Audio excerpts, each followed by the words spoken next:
पंतप्रधान नरेंद्र मोदींनी गुरुवारी मध्यरात्री व्हिडिओ शेअर करत पेपरफुटी प्रकरणामध्ये कठोर कारवाईचं आश्वासन दिलंय. तसंच सोमवारी संसदेमध्ये या संदर्भात कायदा आणण्याची घोषणा केली आहे. पण मोदींच्या या आश्वासनानंतर विरोधक काही शांत झालेले नाहीयेत. शुक्रवारी ही संसदेमध्ये सरकार विरुद्ध विरोधकाचा सामना रंगल्याचं पाहायला मिळालं. फास्ट ट्रैक कोर्ट और कठोर सजा के प्रावधान के साथ का ये मुसद्दा कल कैबिनेट में चर्चा होगी. कैबिनेट के साथियों के सुझाव के बाद उसका अंतिम रूप दिया जाएगा. नीट पेपर फुटीवरून गल्ली ते दिल्ली आंदोलनाची धग पेटली आहे. हीच धग शांत करण्याचा प्रयत्न पंतप्रधान नरेंद्र मोदींनी गुरुवारी मध्यरात्री केला.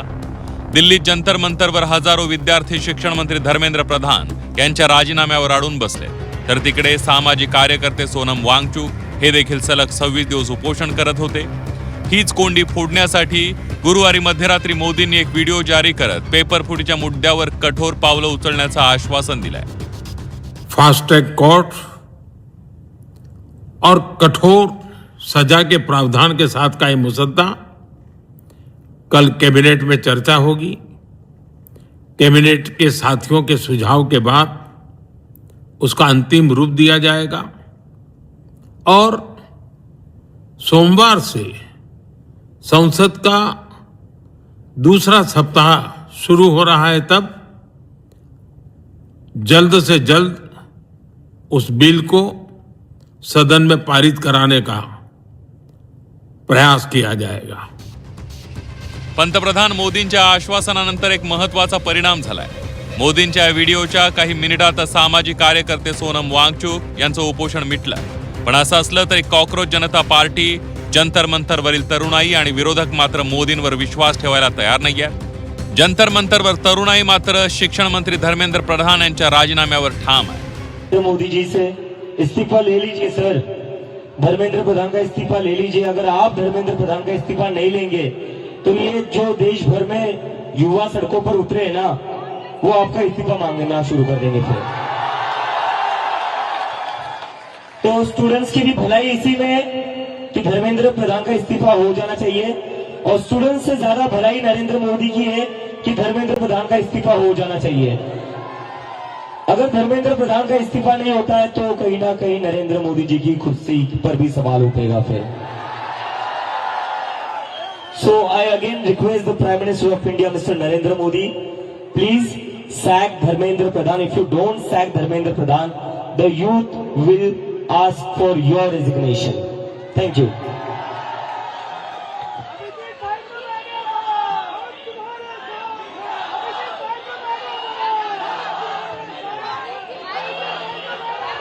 और मैं आप लोगों से बस एक रिक्वेस्ट करना चाहता हूं, जैसा आशु ने कहा, we are very close to the finishing line. हम काफी क्लोज आ चुके हैं. मुझे लगता है कि इस्तीफा लोड हो ही रहा है. इस्तीफा लोड हो रहा है क्योंकि सरकार भी समझ चुकी है इतने सारे युवा कह रहे, लाखों करोड़ों युवा अगर देश भर में प्रदर्शन कर रहे हैं तो इनको इग्नोर करके तो अब चलेगा नहीं. क्योंकि अगर एक युवा के ऊपर लाठी पड़ती है तो उसके घर में 4 वोट है जो गिरेंगे नहीं सरकार को. और ये सरकार वोट की बात समझती है. तो किसी एक स्टूडेंट पर लाठी पड़ेगी तो उसके घर के 4 वोट कम हो जाएंगे. तो ये बात समझ लो. और यहाँ पर इतने दिनों से जो भी लोग बैठे हुए हैं, मैं आप सबका धन्यवाद करना चाहता हूँ. Really want to thank you all from bottom of my heart. सरकार आज हमें बातचीत करने के लिए बुला रही है, वो सिर्फ आप ही लोगों की वजह से बुला रही है. इसमें हम लोगों ने कुछ अलग नहीं करा है. ये आप लोगों की मेहनत है, ये आप लोगों का संघर्ष है. आप लोग जो इतने गर्मी में भी यहाँ पर बैठे हुए हो, हजारों के तादाद में, पूरे देश भर में जो लोग प्रदर्शन कर रहे हैं, ये जादू उन लोगों का है. शुक्रवारी देशभरात कॉकरोच जनता पार्टी आणि विरोधकांनी आंदोलन करत रान पेटवून दिलं.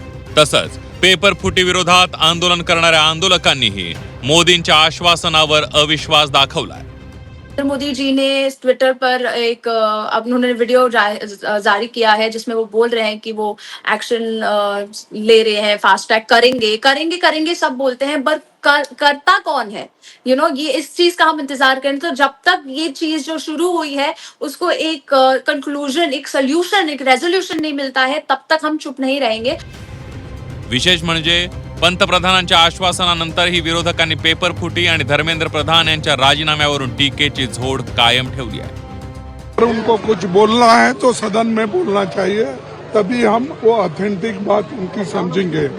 जब वो आएंगे स्टेटमेंट करने तो उनको रात के 12 बजे करने के बजाय दिन में पार्लियामेंट में आके अगर वो कहे क्या कहना चाहते हैं हम देखेंगे. सरकारला उपोषण सोडवून घेण्याचं श्रेय घ्यायचं होतं. अमित शहा भयभीत होते, नरेंद्र मोदी भयभीत आहेत. एरवी नरेंद्र मोदींना देशाला संबोधित करण्याची वेळ 8 असते. काल रात्री 12 वाजता मोदी समाज माध्यमावरती आले, म्हणजे 8 पासून 12 वाजेपर्यंत ते भयभीत अवस्थेत होते. आपचे नेते अरविंद केजरीवाल यांनी मोदींच्या मध्यरात्रीच्या भाषणावर सोशल मीडियातून टीका करत निशाणा साधला. रात्री 12 वाजता पंतप्रधानांनी घोषणा केली की पेपर फुटी प्रकरणी जलदगती न्यायालय स्थापन करण्यासाठी सोमवारी संसदेत विधेयक मांडलं जाईल. काल मोदींची आश्वासनं किती पोकळ होती हे सिद्ध झालं. 2024च्या नीट पेपर फुटी मागील सूत्रधाराला काल न्यायालयात सीबीआयनं निर्दोष मुक्त केलं.